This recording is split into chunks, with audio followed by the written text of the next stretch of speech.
Hello everyone, আজকে আপনাদেরকে নিয়ে আসলাম মালয়েশিয়ার খুবই সুন্দর একটি জায়গা। এখানে আসলে মনটা ভরে যাবে। এখানে দেখেন বিকাল হলে খুবই একটা সুন্দর একটি পরিবেশ, ওয়েদারটাও খুবই সুন্দর। এখানে সব ফরেনিয়াররা আসে। মালয়েশিয়ার ভিতরে এত সুন্দর জায়গা আপনারা হয়তো না দেখলে বিশ্বাস করতেন না।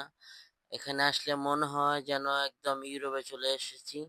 তো ইউরোপের ফিল পেতে হলে তাহলে অবশ্যই চলে আসতে হবে মালয়েশিয়ার এই স্থানটা কোথায়? আপনারা যদি জানতে চান অবশ্যই ভিডিওটা দেখেন। আপনাদেরকে ঠিকানা, লোকেশন সব দিয়ে দিব। দেখেন পুরা ইউরোপের ফিল। এখানে আসলে মনটা ভরে যায়। দেখেন সব ফরেনিয়ার এখানে, যে বাচ্চারাও খেলাধুলা করতেছে। এখানে সব ফরেনিয়ার হাঁটাচলা করে। খুবই সুন্দর একটি জায়গা মালয়েশিয়ার ভিতরে। অনেক সুন্দর সুন্দর জায়গা আছে, তার ভিতরে এটা একটা। আপনারা আসলে মনটা ভরে যাবে এখানে। দেখেন খুবই সুন্দর একটি জায়গা এই মালয়েশিয়ার এই জায়গাটা। অনেক ভালো লাগে। যদি আপনার মনটা খারাপ থাকে, বিকেলবেলা একটু ঘুরতে আসতে মন চায়, তাহলে চলে আসতে পারেন। আপনি যদি মালয়েশিয়া থেকে থাকেন অবশ্যই আপনি এই জায়গাটা চিনবেন।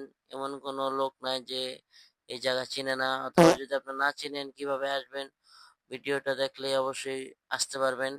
আপনি যেকোনো মানুষকে জিজ্ঞেস করবেন কোতরায়া, কোতরায়ার পাশেই দেখবেন মসজিদ জামের পিছন সাইডেই এটা হলো মাদ্রাগার মাঠ। যেকোনো মানুষকে জিজ্ঞেস করলেই আপনাকে নিয়ে আসবে মাদ্রাগার মাঠ। আপনি শুধু বলবেন আমি মাদ্রাগার মাঠে যাব, তাহলে